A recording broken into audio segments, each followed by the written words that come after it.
everybody, welcome back to the Great Debate.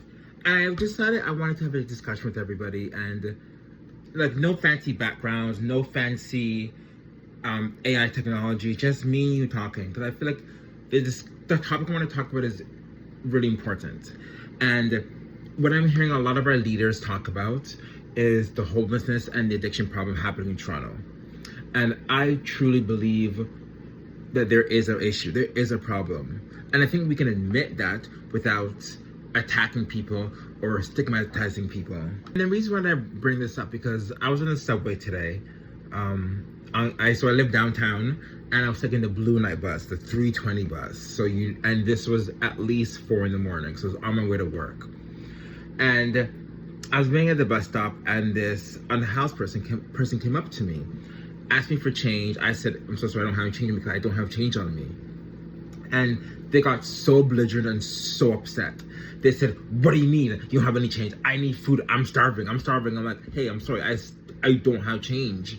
He started getting so belligerent, so angry, and he started swearing at me and he's walking away. I'm like, okay. And then I proceeded to see him go to maybe like 4 or 5 more people on the street begging for change. And when they didn't give him change, he started screaming, yelling, cussing at them. I'm like, yo, like, chill, calm down. I'm saying to myself. My bus finally came, and I got on the bus, and he hopped on the bus, and he decided to do it all over again.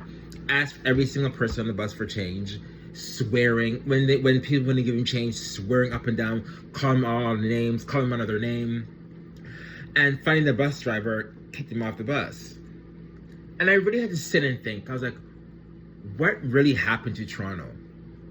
Like, I walk downtown, go to the gym, go to my work, and I see people in need regularly, sleeping on benches, drugged out. I'm like, Toronto needs support. These people need support.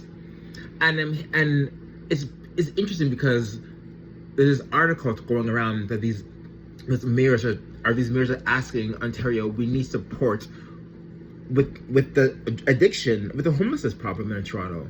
And I want you guys to listen to this.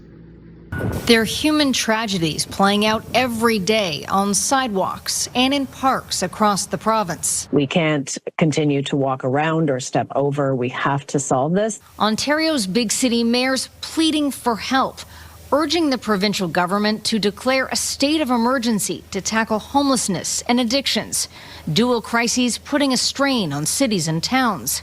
While Queen's Park has put up $500 million for treatment hubs, it's only a drop in the ocean of what mayors say is required. We are funding $4 billion on an issue that properly sits with provincial and federal governments to fund. We're doing that out of the property tax base. It's simply not sustainable. Big city mayors want the Ford government to consider forcing drug treatment on people without their consent, asking for a panel that might include mental health experts and lawyers. We need to do this in a thoughtful way with appropriate people and safeguards that protect people's human rights, that work to get people the care that they need. Toronto's top mayoral challenger doesn't want to wait. The time for study is over.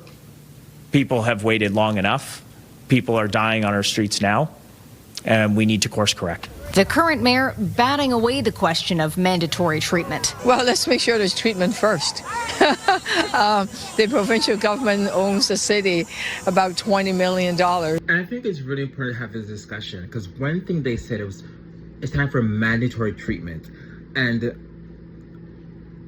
obviously we want to protect their rights, because they're still people. We want to protect them, but we also want to protect the rights of everybody else too. And that important word, mandatory treatment. Can we force people into treatment? Can we? And is it ethically right? And I'm posing this question to everybody listening to this. Like, should we mandatory force people to get help?